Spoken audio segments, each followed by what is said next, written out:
hermanos, ¿cómo están? Bienvenidos nuevamente a este su programa de apologética. La verdad los hará libre. Está con ustedes su hermano Roquel Cárdenas.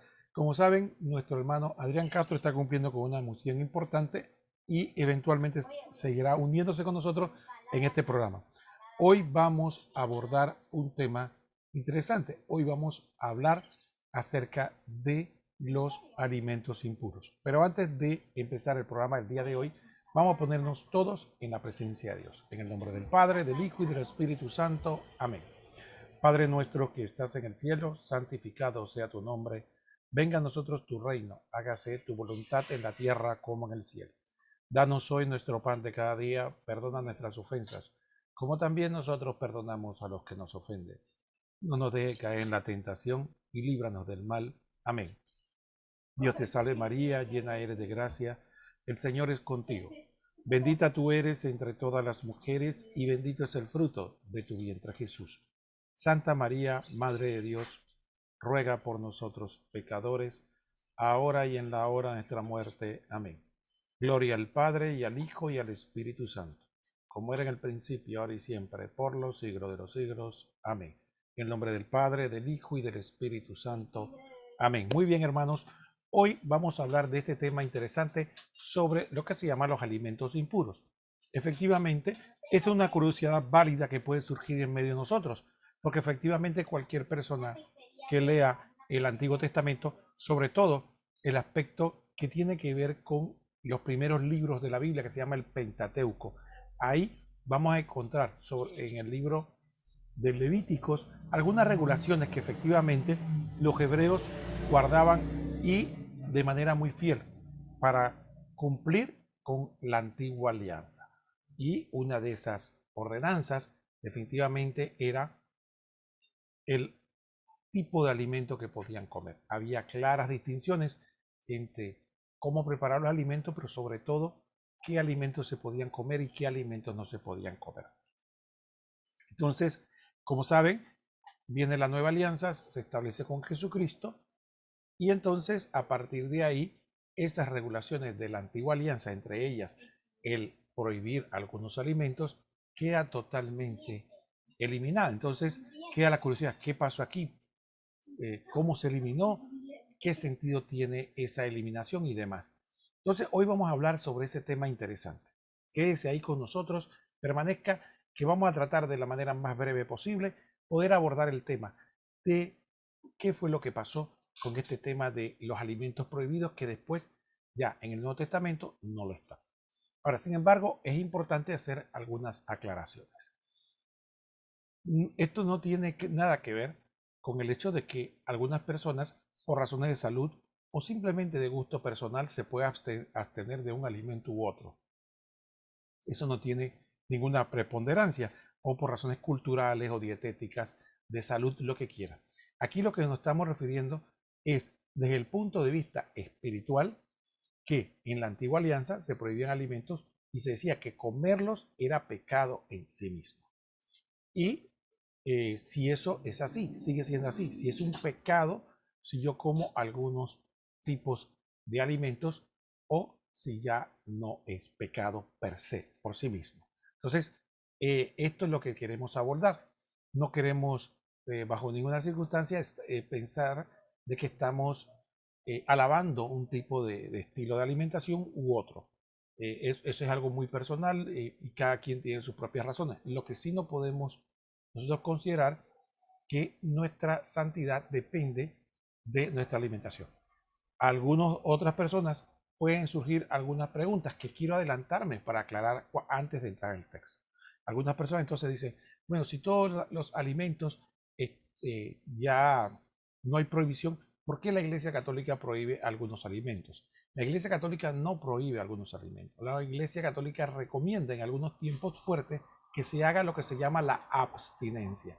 ¿Qué es la abstinencia? La privación de algo que es lícito y bueno por amor a Dios, para una forma de sacrificio, de entrega a Dios, de nuestra voluntad, de probar nuestro amor. Porque obviamente entregando un bien bueno y agradable que es para nosotros por amor a Dios, para mostrarle que lo amamos a Él más que a este objeto y también para fortalecer la voluntad es lo que se llama la abstinencia. Entonces usted se da cuenta que habrá gente que se abstiene de cosas que le gusta mucho, como el chocolate, por ejemplo, o el dulce, o qué sé yo qué tipo de alimento puede prohibirse. En tiempos especiales como Cuaresma y demás se recomienda la abstención de las carnes rojas, como para entrar también dentro del simbolismo de que la asociación entre esas carnes rojas con lo que se le llama la carne o la lucha con la concupiscencia. ¿Por qué se hace los viernes? Porque el viernes fue el día en que nuestro Señor hizo el máximo sacrificio, sufrimiento por nosotros, y nosotros nos asociamos a ese sacrificio los viernes, en especial de Cuaresma, pero también de los tiempos penitenciales. Durante el tiempo ordinario, la Iglesia lo deja a libertad de los fieles, el hecho de que si quiere hacer abstinencia en esos días. Un ejemplo típico de estos sacrificios, que está bíblicamente muy establecido, es el ayuno, es la privación total de los alimentos. Entonces, ahí no debemos confundir esa privación voluntaria, pero de algo lícito y bueno, con lo que ocurría antes, que era una prohibición de que si usted comía esto, pecaba inmediatamente, a tal punto que era tanto así, que vamos a encontrar historia en el Antiguo Testamento, sobre todo, por ejemplo, hay una muy interesante que aparece en el libro de los Macabeos, donde, en el segundo específicamente, donde las personas preferían morir antes de comer los alimentos prohibidos porque se consideraba una infidelidad a Dios. Entonces, tenemos esto claro en la concepción del Antiguo Testamento. Ahora en el Nuevo Testamento también hablando de que no estamos hablando ni de reglas dietéticas, ni tampoco estamos hablando acerca del concepto de la abstinencia, que es interesante hablarlo, ¿no? Y también recordar que la abstinencia y que entre ellos están los alimentos, inclusive la Iglesia enseña que en algunos casos se puede cambiar por otra obra de caridad. Se le ofrece a Dios en vez de privarse de un alimento, entonces hacer una obra de caridad específica. Entonces eso también es importante. Entonces, ya dicho esto, entonces sabemos que la Iglesia no prohíbe ninguno de los alimentos. La Iglesia ya no dice que un alimento comerlo es pecado. Sin embargo, hay cosas que hay que aclarar.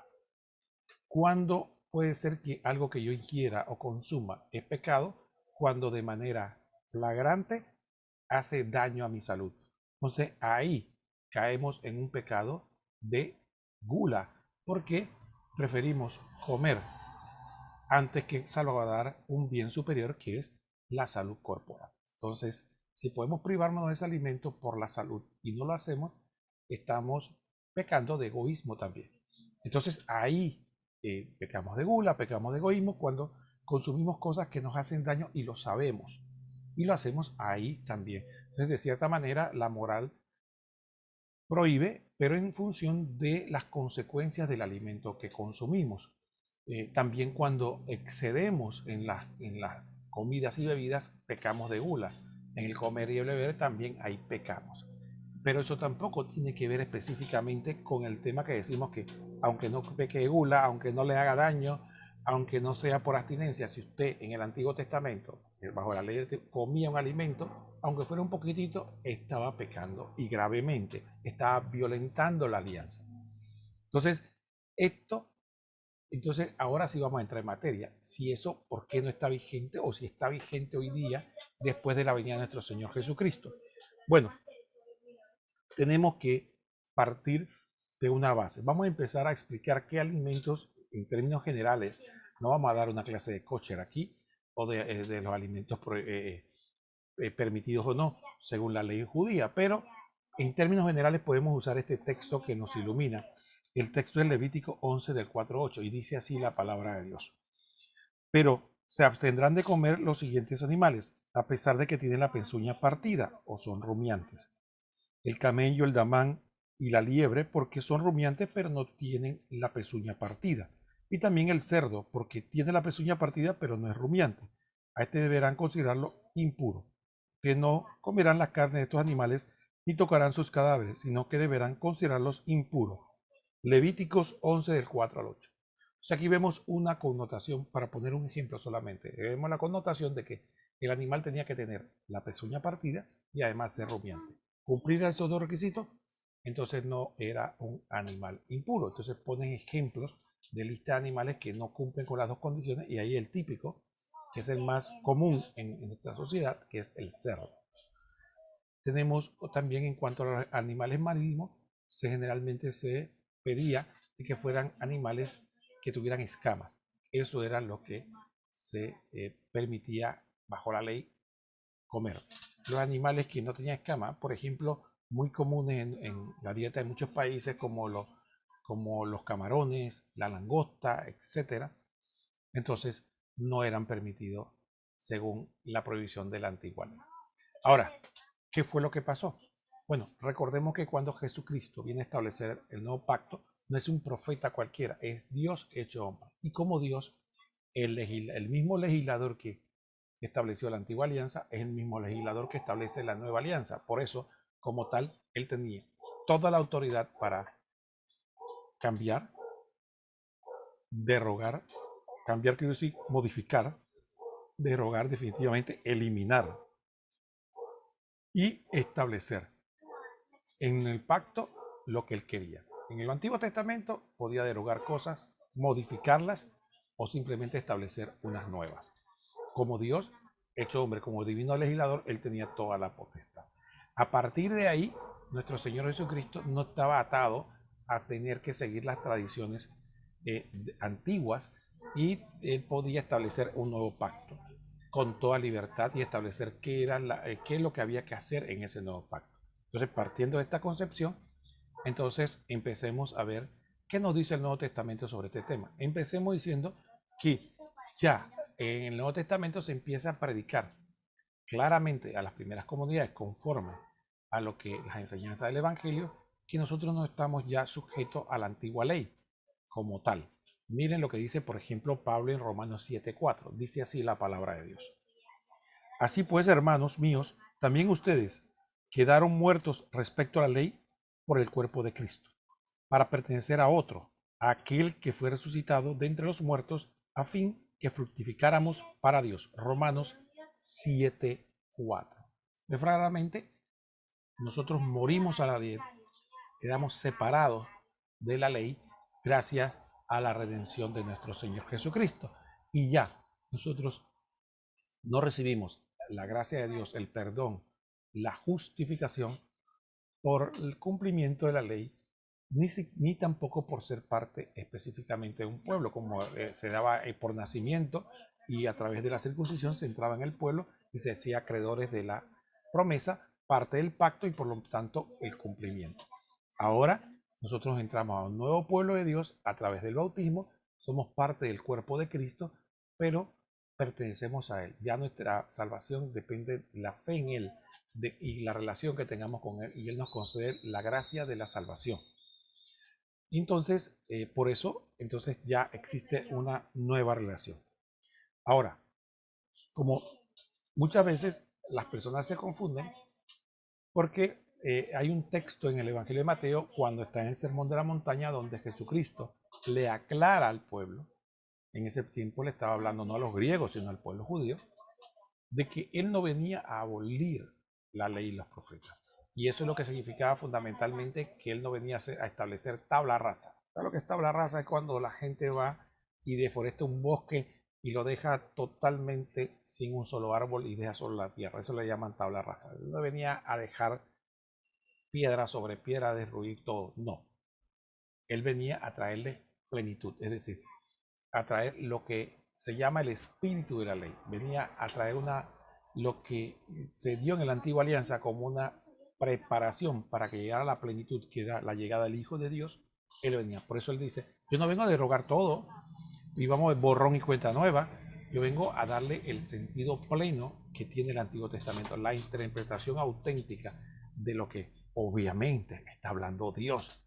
Si el legislador es el que, ¿quién más puede explicar qué sentido tiene la ley, qué sentido tiene en lo que él quería que ocurriera o quiere que pase, sino el mismo legislador, que es Dios? Entonces, por lo tanto, Jesucristo, con plena autoridad, él dice: yo no vine a abolir la ley, sino a darle plenitud. Eso lo dice en Mateo 5:17. Dice la palabra: no pienses que he venido a abolir la ley y los profetas. No he venido a abolir, sino a dar cumplimiento. El verdadero sentido de la palabra de Dios.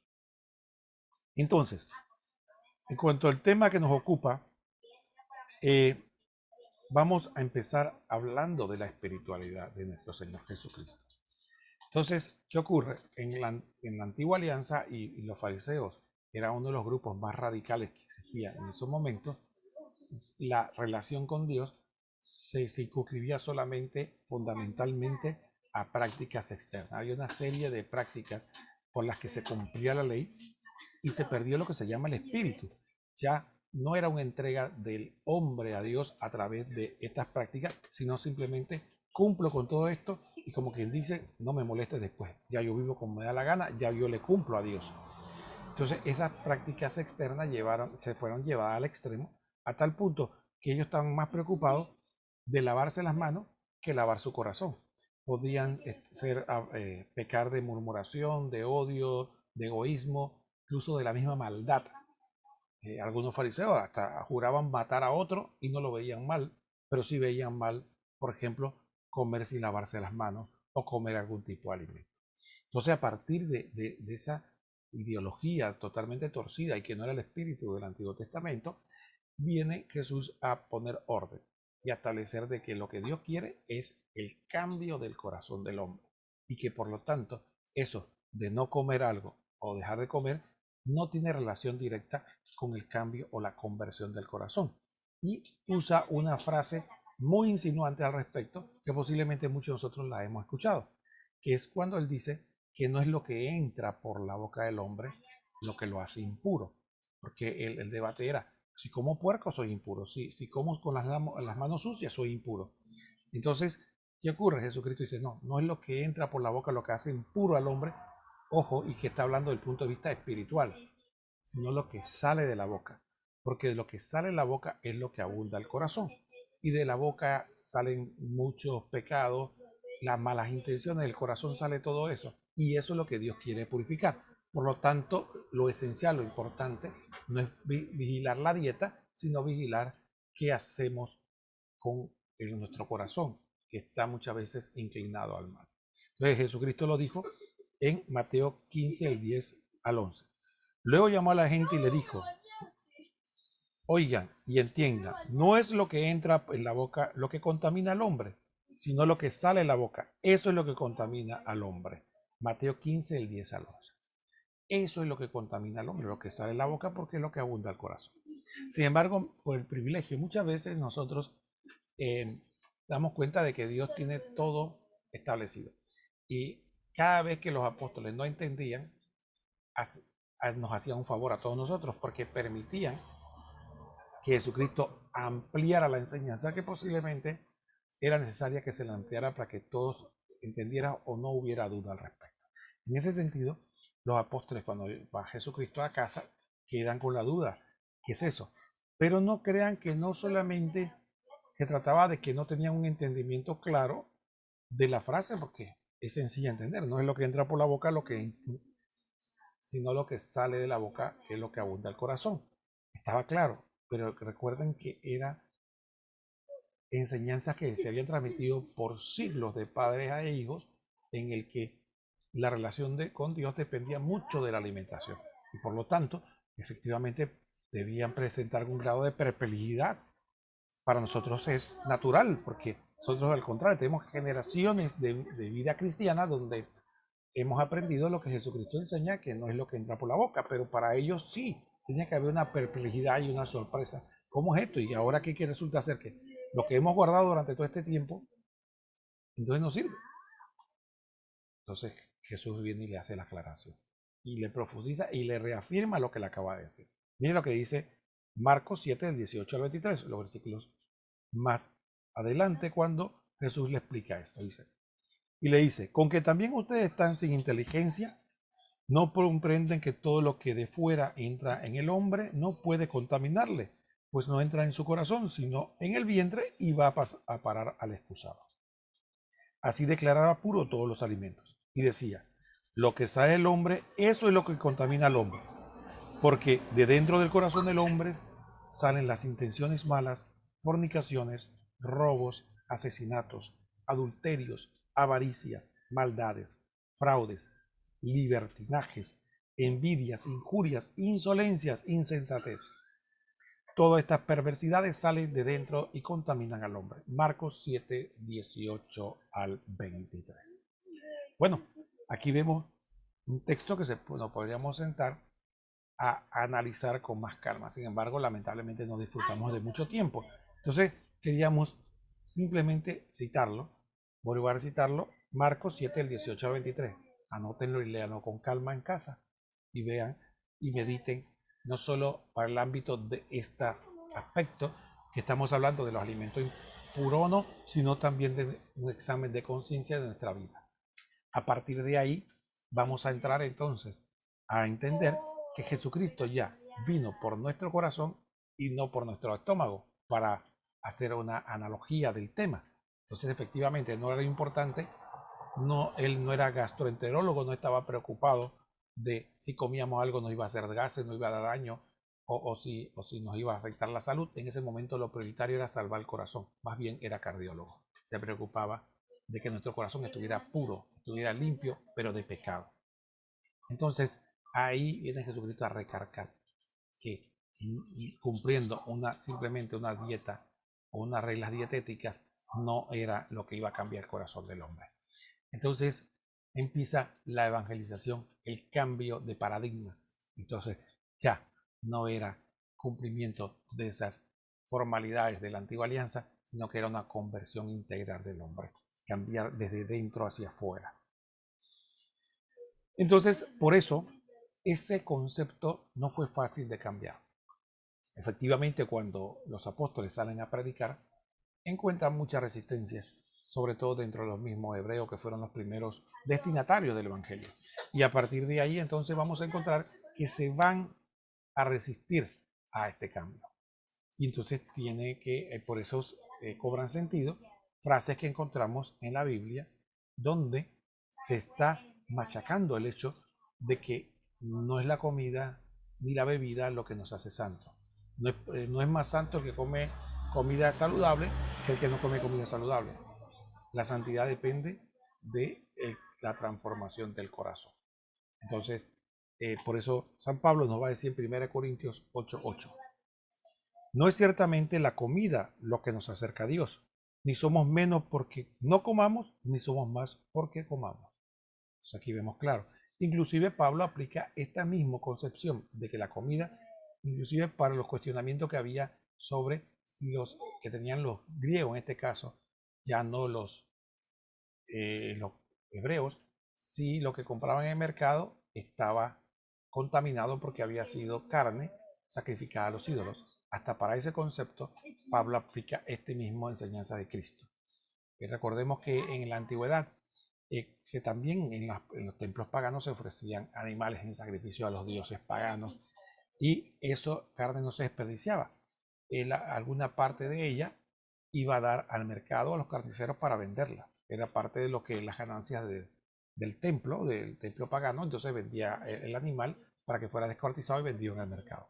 Entonces algunos cristianos de origen griego se preocupaban si esa carne los hacía pecar por consumirla. Y entonces Pablo enseña que no, que simplemente compren sin conciencia y denle gracias a Dios por la comida, y eso no es lo que va contaminando por lo que entra por la boca del hombre.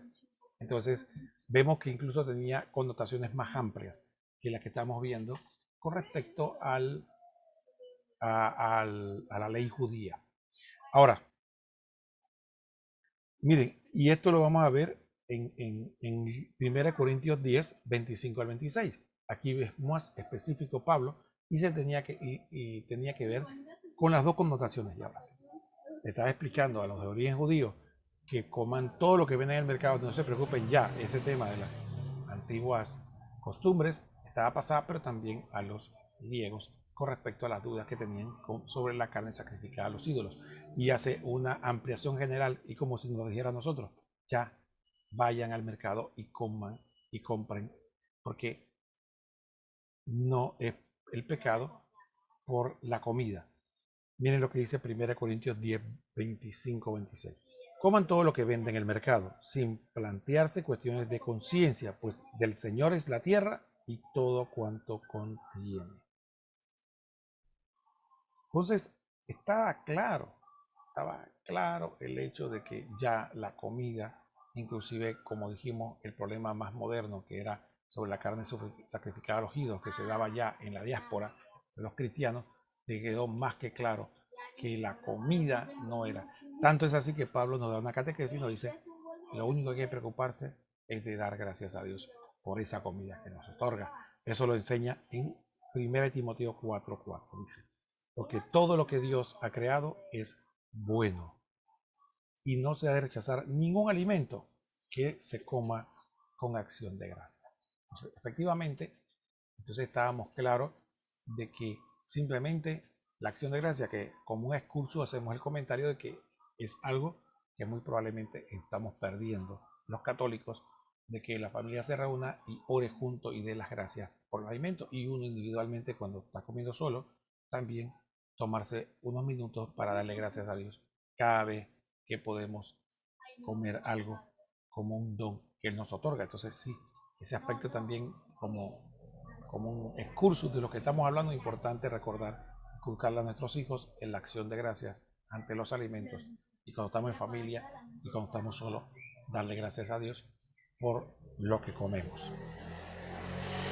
Hay un pasaje que tiene dos connotaciones y que fue lo que Pedro tuvo que vivir. Cuando se da la predicación del Evangelio, en principio se dio entre los hebreos. Pentecostés, cuando inicia la iglesia, la predicación estuvo fundamentalmente dada a los judíos que estaban en Jerusalén, pero también muchos de la diáspora, es decir, que vivían fuera de Israel, pero al fin y al cabo eran hebreos. Pero la predicación empieza a ampliarse y entonces empieza a llegar el Evangelio a personas que no eran de origen judío, que siempre habían sido paganos. Y a pesar de que Jesucristo dejó las instrucciones de que había que predicar a toda criatura, sin embargo, los prejuicios no podían salvarse de la noche a la mañana. Entonces, ¿qué ocurre? Dios tiene que intervenir directamente. Y a través de una visión que le da a Pedro, le enseña de que él tiene que tener apertura para todos. Y no solo hace eso, sino que le envía un ángel a Cornelio y le manda que vaya a buscar a Pedro. ¿Para qué? Para que le predique el Evangelio. Entonces Pedro tiene una visión de Dios que tiene dos connotaciones. Por una parte, explicar que nada, que nosotros no podemos declarar impuro a ningún hombre. Y segundo, o sea, indigno se refiere, indigno del Evangelio. Y también usa una figura que tiene una doble visión, porque por otro lado le presenta los animales impuros. Y dice, no come. Entonces dice él, no, Señor, no va a comer porque jamás he comido nada impuro. Dice, no llames tú impuro a lo que Dios ha purificado. Le tiene el doble mensaje interesante. Por un lado, está diciendo que ya eso de animales puros e impuros pasó. Porque si Dios los declara puros, ya todos son puros. Y por otro lado, también el aspecto de las barreras que había en cuanto a la nación, en cuanto a la antigua alianza, en cuanto a la circuncisión, en cuanto a que no eran israelitas o tenían ciertas costumbres que no eran de acuerdo a ellos, y eso pensaban ellos que los alejaba de Dios o no lo hacía digno el Evangelio. Y no, dice el Señor, no llames tú impuro lo que Dios ha purificado, y todos son dignos del Evangelio. Entonces, hermosa este texto que tiene esta doble enseñanza que nos ayuda a vislumbrar esto. Porque eso también, esto de las reglas dietéticas y demás, ha sido una horrible división. Comunidades, yo conocí una comunidad que cayó en esa horrible división porque estaban los puros que no comían y cumplían la ley, y los que no cumplían la ley. Entonces vamos a leer el texto que aparece en los Hechos de los Apóstoles, donde Pedro tiene esta visión, donde Jesús les aclara este tema. Hechos 10 del 10 al 16. Sintió hambre y quiso comer. Mientras se lo preparaban, le sobrevino un éxtasis y vio los cielos abiertos y que bajaba hacia la tierra una cosa así como un gran lienzo atado por las cuatro puntas. Dentro de él había toda suerte de cuadrúpedos, reptiles de la tierra y aves del cielo. Y una voz le dijo, levántate, Pedro, sacrifica y come. Pedro contestó, de ninguna manera, Señor, jamás he comido nada profano e impuro. La voz le dijo por segunda vez, lo que Dios ha purificado no lo llame tú profano. Esto se repitió 3 veces e inmediatamente las cosas aquella fue elevada hacia el cielo. Hechos 10 del 10 al 16. Entonces quedamos más que claro, hermanos, más que claro de que aquí, y si leemos, seguimos leyendo el libro de los Hechos, ahí vamos a ver cómo se cumple esto que Dios y los paganos entran a la nueva fe, a la iglesia. Entonces aquí vemos otro aspecto importante de que cómo se da un doble mensaje. Sin embargo, no fue las cosas tan sencillas en las primeras comunidades. Como se podrán imaginar, hubieron personas que se opusieron a toda costa. Y no estamos hablando de los hebreos que no aceptaron el Evangelio. Los hebreos que no aceptaron el Evangelio simplemente veían en el Evangelio una herejía y gente digna de lapidación, así que los aborrecían. Pero hubieron hebreos que sí se convirtieron al cristianismo, pero sin embargo quisieron mantener sus mismas prácticas y pensaron que esas prácticas eran indispensables para todo convertido a Cristo, para poder vivir. Ellos veían el cristianismo como un judaísmo reformado, pero no, el cristianismo es una ruptura total, una nueva alianza totalmente nueva que estaba abierta a todos. Sin embargo, se resistieron al cambio y pensaron que era un asunto de preferencias personales y muchas veces atacaron a Pablo y iban a las comunidades que Pablo había evangelizado y le traían dolores de cabeza porque empezaban a enseñarle cosas que no eran el evangelio correcto. Y empezaban a decirle que había que guardar los sábados, que había que tenerse alimentos, que había que, para poder agradar a Dios, para ser más fiel a Jesucristo, y quedaba una gran confusión en las comunidades, pensando que tenían que volverse prácticamente hebreos para volver a agradar a Jesucristo. Entonces San Pablo tuvo que escribir más de una carta donde aclaraba este tema. Vamos a leer un texto que nos refiere esta confusión y estas luchas que se dieron con respecto a este problema. Dice Colosenses 2 del 16 al 17. Por tanto, que nadie los critique por cuestiones de comida o de bebida, o a propósito de fiestas, novilunios o sábados. Todo esto es sombra de lo venidero, pero la realidad es el cuerpo de Cristo. Colosenses 2, 16 al 17. Bueno, Pablo vuelve a decir de que todo esto que pasó en la antigua alianza ya está pasado. No que fuera malo, no que fuera indigno, pero ya pasó. Ahora la dignidad máxima o lo más importante es el cuerpo de Cristo. Y por lo tanto, ya nada de comidas ni bebidas, sábados ni novilunios. El tema de los sábados, recordamos, ya lo hemos hablado, sobre guardar el sábado también fue definitivamente abolido. El tema de las comidas y bebidas también. Y el tema de los novilunios era porque el calendario hebreo era un calendario lunar y las fiestas algunas se hacían contando las lunas nuevas. Entonces, esas lunas nuevas o plenilunios, efectivamente se hablaba de esas fiestas que eran de origen hebreo. Entonces dice, nada de estar guardando ese calendario, nada de estar pendiente de las fiestas hebreas, ni de la comida, ni de la bebida, ni de guardar sábado. Nosotros, nuestra fe, Jesucristo. Ya había una nueva forma de culto que era la Santa Misa, como le llamaban ellos, la fracción del pan. La oración, cantos y vivir el Evangelio y conocer la doctrina de Cristo. Entonces, ya esa era la nueva alianza, la nueva espiritualidad, el nuevo pueblo de Dios. Entonces, ya eso había pasado. Entonces, efectivamente, como habían infiltrado en la comunidad, San Pablo había de ojo, cuidado con dejarse intimidar o permitir que sean criticados, cuestionados por estas cosas. Así que queda más que claro de que esto fue totalmente abolido. Igual ocurre con, como le dije una vez conversando con un hermano que tenía estas dudas sobre el sábado o el domingo, y yo le planteé de que después de la resurrección de Cristo, que él me mostrara un texto en la Biblia donde aparecían los cristianos reuniéndose los sábados, siempre el primer día de la semana. De la misma manera que me mostrara un texto bíblico después de la resurrección de Cristo que hablara de que los cristianos estaban prohibiendo algunos alimentos, recargando el tema de que había que guardar la ley o que la comida nos hacía impuros. Todo lo contrario, desde el Evangelio, desde antes del Evangelio y también después de la resurrección de Cristo, es lo contrario, una comunidad que tiene muy claro que no son las prácticas de la ley hebrea la que nos va a salvar, sino la unión con Cristo. Entonces, por lo tanto, no debemos plantearnos, ¿no?, cuestiones de preocuparnos por comidas y bebidas, porque lo que tenemos que preocuparnos es de purificar el corazón. Por eso Pablo llega a decir claramente en Romanos 14:17 que el reino de Dios no es comida ni bebida, sino justicia y paz y gozo en el Espíritu Santo. Voy a volver a leer. El reino de Dios no es comida ni bebida, sino justicia y paz y gozo en el Espíritu Santo. Romanos 14:17. Con esto, hermanos, quedamos más que claro sobre el tema que acabamos de abordar, de por qué en la antigua alianza se practicaban estas leyes alimenticias, se cumplían en el antiguo pacto, y ya en la nueva alianza simplemente pasaron.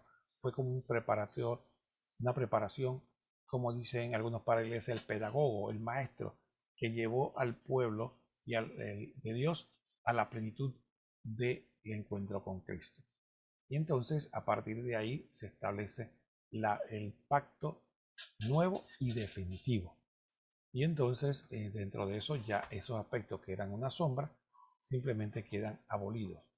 En resumen, hermanos, por eso ya nosotros no guardamos la antigua ley en cuanto a estos aspectos de el sábado o comidas de bebida, sino que vivimos de acuerdo al Evangelio de Cristo, que no es, como dice San Pablo, ni comida ni bebida, sino paz, amor, unión con Cristo en el Espíritu Santo. Entonces, claro esto, para que no nos dejemos confundir. Finalmente queremos recordar de que siempre recordemos que, si bien es cierto, la comida per se no es pecado, sí hay cosas que la iglesia nos enseña con respecto al alimento. Por ejemplo, como dije al inicio, y vuelvo a recalcar, el pecado de la gula, aunque los alimentos no están prohibidos, el comer de más sí es un pecado. El comer cosas que nos haga daño también es un pecado de gula y de egoísmo, porque nos estamos haciendo daño al cuerpo por no controlar nuestros deseos de comer. Y también en algunas ocasiones la iglesia pide de que nos abstengamos de alimentos, y no porque sean malos, sino por privarnos de algo bueno por amor a Dios, como una forma de penitencia, de ofrecimiento y de entrega a Dios. Y no es porque algunos alimentos estén prohibidos en particular. Y lo de la carne, las carnes rojas, simplemente es una recomendación para ayudar a las personas a tomar un camino de penitencia, porque como dicen en la mayoría de las conferencias episcopales, no, el sentido es el ofrecimiento de algo que posiblemente sea bueno, pero nos cuesta dejarnos, o sea, se hace una cierta esclavitud. Entonces, puede ser que a una persona dejar de comer carne roja no le sea gran sacrificio, pero tal vez dejar de comer otra cosa o de hacer otra cosa sí sea un gran sacrificio. Yo conozco, por ejemplo, personas que en la cuaresma les es más sacrificio dejar de comer en restaurantes, que le aficiona mucho ir allá, que tal vez atenerse de comer carne. Otros ofrecen dejar de ver películas o ver televisión, y así. Otro podría ofrecer dejar de jugar videojuegos durante toda la cuaresma. Entonces, son cosas diferentes. Así que nada de estar pensando que es que la iglesia prohíbe algunos alimentos, sino que simplemente son una recomendación. Bueno, dando este resumen, le agradecemos a todos su participación en este programa de apologética. La verdad los hará libres. Así ha estado con usted su hermano Roquel Cárdenas, y nos vemos próximamente este mismo día, a esta misma hora, por estos mismos medios. Y Dios mediante, esperemos que ya el próximo programa Adrián pueda unirse a nosotros. Nos saludamos y que el Señor los bendiga a todos.